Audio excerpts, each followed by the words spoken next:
अरमान जी के पास आईं। उन्होंने उनका हाथ थामते हुए बड़े प्यार से कहा, पिताजी, आपको किसी भी बात की परेशान होने की जरूरत नहीं है और ना ही किसी तरह की कोई चिंता करने की। बस आपको हमें हाँ कहना है, बाकी सब हम संभाल लेंगे, आप बस देखते जाइए। फिर आस्था ने हल्की सी शरारती मुस्कान के साथ आगे कहा, और देखिएगा, आज पहली बार इतिहास में ऐसा होगा कि ससुर के लिए बहुएं सांस लेकर आएंगी और ससुर की बारात भी बहुएं ही लेकर जाएंगी। जैसे ही आस्था और बाकी लड़कियों ने यह कहा, वहां मौजूद सभी लोगों के चेहरों पर अपने आप एक प्यारी सी मुस्कान आ गई थी। वैसे भी अरमान अब वसुंधरा और वीर को पूरे दिल से माफ कर चुका था। आखिरकार उसने अच्छी तरह से उन्हें सजा भी दे दी थी, साथ ही साथ उनकी गलतियों का एहसास भी करवा चुका था। अब किसी तरह की कोई गुंजाइश बाकी नहीं रही थी और वे लोग पूरी तरह से वफादार हो चुके थे। फिलहाल जैसे ही सब लोगों ने यह बात सुनी, अभिमान जी ने हल्की मुस्कुराहट के साथ सभी लड़कियों से कहा था, अगर मेरी बहुएं मेरे साथ चलकर मेरी बारात में जाने को तैयार हैं, तो मैं भी तैयार हूं। जैसे ही अभिमान जी ने यह कहा, अचानक सभी लड़कियां खुशी से उनके गले से लग गई थीं। वहीं दादाजी तुरंत आकर आस्था और बाकी सब लड़कियों के सिर पर हाथ रखते हुए बोले थे, जीते रहो मेरी बच्चियों, जीते रहो। तुम लोगों ने वह कर दिखाया जो मैं कितने दिनों से करने की कोशिश कर रहा था, लेकिन कर ही नहीं पा रहा था, क्योंकि यह नालायक मेरी कोई बात सुन ही नहीं रहा था। पर मेरी बच्चियों ने पूरी तरह से वह कर दिखाया जो मैं करना चाहता था। अब यह सुनकर कहीं न कहीं सभी के चेहरों पर मुस्कुराहट थी।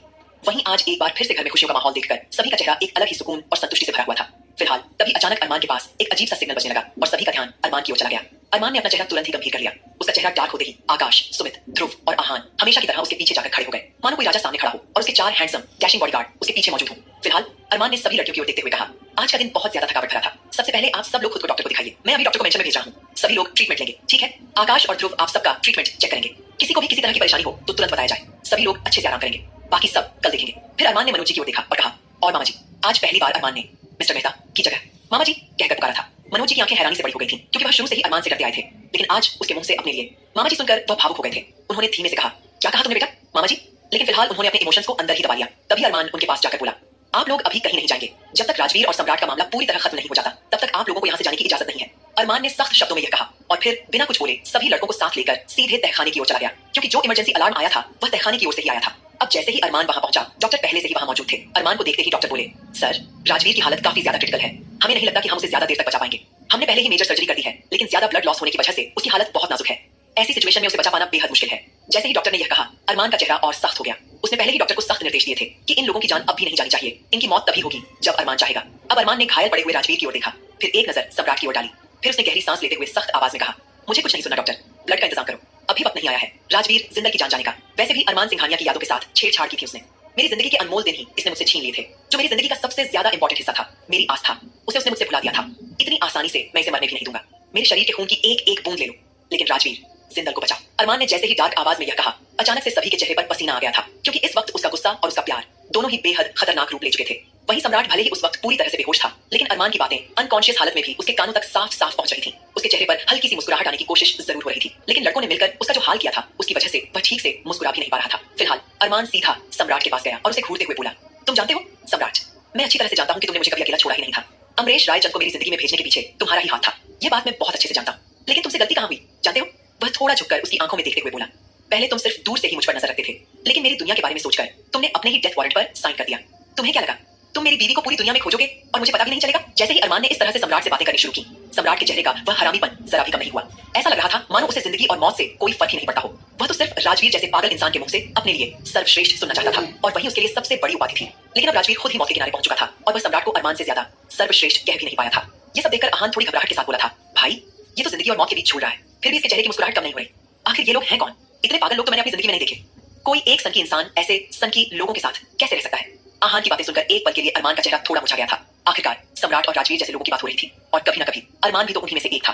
फर्क सिर्फ इतना था कि अब वह आस्था की मोहब्बत में पूरी तरह बदल चुका था, लेकिन एक समय था जब वह भी उसी अंधेरे रास्ते पर जी रहा था।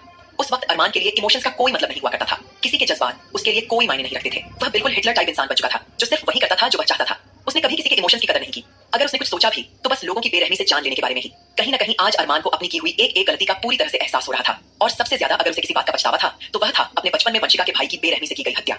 यह याद आते ही अरमान को खुद से ही एक अजीब सी घृणा महसूस होने लगी थी। आखिरकार आज सम्राट और राजवीर जिस हालत में थे, अगर अरमान आस्था की मोहब्बत में बदल नहीं जाता तो शायद आज उसकी भी यही हालत होती, क्योंकि अरमान तो उन दोनों से भी ज्यादा बेरहम हुआ करता था। यही एक कारण था कि आज तक राजवीर हमेशा अरमान को ही अपना सबसे खतरनाक खिलाड़ी कहता रहा था, क्योंकि अरमान जैसा सनकीपन तो आज तक सम्राट में भी पैदा नहीं हुआ था। कहीं ना कहीं आज अरमान को एक अजीब सी फीलिंग हो रही थी। भले ही आहान ने बातें किसी और अंदाज में कही थी, लेकिन उसने यह बिल्कुल नहीं सोचा था कि अरमान भी कभी उन्हीं लोगों में से एक था। इस वक्त अरमान ने अपने हाथों की मुट्ठियां कसकर बंद कर रखी थी, और एक एक करके उसकी जिंदगी के वो सारे पल उसकी आंखों के सामने आने लगे थे, जब उसने बेरहमी से मर्डर किए थे, जब उसने लोगों की जिंदगी पर राज किया था। हालांकि अरमान ने हमेशा इस बात का ध्यान रखा था कि कोई भी बेगुनाह उसके हाथों से न मरे, लेकिन जब भी डेविल सिंघानिया का वो खतरनाक रूप जागता था, तब उसे किसी चीज का होश नहीं रहता था। वह पूरी तरह एक खतरनाक डेविल बन जाया करता था। इसीलिए मौत भी उसके नाम से कांपती थी। तभी ध्रुव ने अरमान के चेहरे के भाव देखकर कुछ पल के लिए सोचा। आखिरकार ध्रुव हमेशा से ही अरमान को अच्छे से हैंडल करता आया था और उसकी हर सिचुएशन को बहुत अच्छी तरह समझता था। इस वक्त भी वह समझ चुका था कि अरमान के दिल और दिमाग में क्या चल रहा होगा। फिलहाल उसने जल्दी से आहान के कंधे पर हाथ रखा। आहान ने सवालिया नजरों से ध्रुव की ओर देखा, लेकिन वह उसकी बातों का मतलब नहीं समझ पाया। तभी ध्रुव उसके कानों के बेहद करीब गया और धीमे स्वर में उसे कुछ समझाने लगा। अचानक ध्रुव की बात सुनकर आहान ने तुरंत अरमान की ओर देखा और उसके चेहरे पर पसीना आने लगा। वह मन ही मन बोला, हे कान्हा जी, आज बचा लेना। पता नहीं मैं इतनी बड़ी बेवकूफी कैसे कर देता हूँ। क्यों चुप नहीं रहता? जहाँ मुझे बोलना नहीं होता वहीं मैं बोलना शुरू कर देता हूँ। पता नहीं इस वक्त अरमान भैया बेचारे क्या सोच रहे होंगे। फिलहाल आहान की हालत देखकर ध्रुव ने जल्दी से 2 बार उसके कंधे को दबाया, मानो उसे समझा रहा हो कि अब पछताने का समय नहीं है, बल्कि बात संभालने का वक्त है।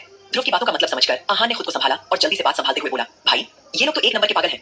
कहाँ आप और कहाँ ये। आपको खुद से इनकी तुलना करने की जरूरत ही नहीं है। आपके जैसे स्वीट, केयरिंग और लवली भाई इस दुनिया में कोई हो ही नहीं सकता। आप तो जानते हैं ना भैया, मैं आपसे कितना प्यार करता हूँ। आप शुरू से ही इनसे अलग थे।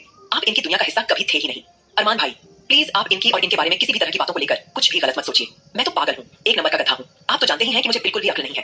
प्लीज अरमान भाई आप शांत हो जाइए। कहीं ना कहीं डरते हुए आहान ने आगे बढ़कर अरमान का हाथ पकड़ लिया था। वहीं आकाश और सुमित खामोशी से यह पूरा दृश्य देख रहे थे।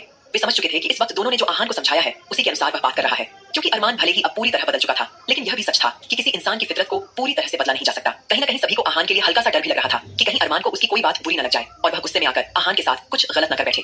वहीं सम्राट जो यह सारी बातें सुन रहा था, धीरे धीरे मुस्कुराने की पूरी कोशिश कर रहा था। उसकी इस हरकत को देखकर सभी का खून खौल रहा था। लेकिन फिलहाल आहान को इस तरह घबराते देखकर ध्रुव भी आगे बढ़ा और अरमान के पास जाकर बोला, अरमान भाई आहान का कहने का वो मतलब नहीं था। हमें पूरी उम्मीद है कि आप किसी भी बात को गहराई से नहीं सोचेंगे। नहीं, आहान ने रोने वाली शक्ल बना ली थी और बोला था, माफ कर दीजिए भाई। फिलहाल आहान की बातें सुनकर अरमान ने उसके सिर पर हाथ फेरा, मानो वह कह रहा हो, फिक्र मत कर, मैंने तेरी बातों का बुरा नहीं माना। फिर वह हल्की मुस्कान के साथ बोला, तू कब से मुझे इतना डरने लग गया? जहां तक मुझे पता है तू तो मेरे साथ मजाक तक करता है, तो इतना घबराने की क्या जरूरत है? जैसे ही माहौल को थोड़ा हल्का करने के लिए अरमान ने अपने शब्दों में नरमी और अपनापन दिखाया, सभी के चेहरों पर हल्की सी मुस्कान आ गई। वहीं आहान ने गहरी सांस ली और ध्रुव की ओर देखने लगा। वह मन ही मन बोला, तूने तो मुझे इतना डरा दिया था, मानो मैंने पता नहीं क्या बोल दिया और अरमान भाई मेरा काम तमाम कर देंगे। खैर, अरमान भाई की मुस्कुराहट देखकर अब जाकर मुझे चैन आया है। इसके बाद आहान पूरी तरह से सहज हो गया और अगले ही पल आहान फिर से बोला, और भैया ये बात बुरा मानने वाली भी नहीं है, मैं दिल से कह रहा हूँ, आप इन जैसे बिल्कुल भी नहीं थे और ना कभी हो सकते हैं। ये लोग तो इंसान ही नहीं है, इनफैक्ट इंसान कहलाने के लायक भी नहीं है। अब आहान को इतना भावुक होता देखकर अरमान ने उसे अपने गले से लगा लिया और उसके सिर पर प्यार से हाथ फेरा। वहीं ध्रुव भी बोला था, आहान जो कह रहा है बिल्कुल सही कह रहा है, क्योंकि ये अरमान भाई वो है ही नहीं जो कभी हुआ करते थे। फिलहाल अब डॉक्टर पूरी तरह से एक्टिव हो चुके थे, क्योंकि अरमान ने साफ साफ कह दिया था कि राजवीर की जान नहीं जानी चाहिए और डॉक्टर में इतनी हिम्मत नहीं थी कि वह उसकी बात को नजरअंदाज कर सके। इसलिए उन्होंने तुरंत ही जितना हो सकता था उतनी तेजी से इलाज शुरू कर दिया। ब्लड का इंतजाम किया जाने लगा और हर संभव कोशिश की जाने लगी कि राजवीर को जिंदा रखा जा सके, क्योंकि इस वक्त राजवीर की जिंदगी बेहद कीमती थी। अगर उसे कुछ हो जाता तो न जाने अरमान सिंघानिया का गुस्सा किस पर टूट पड़ता। और यही सोचकर सबने बिना एक पल गंवाए उसका इलाज शुरू कर दिया। आखिर क्यों अरमान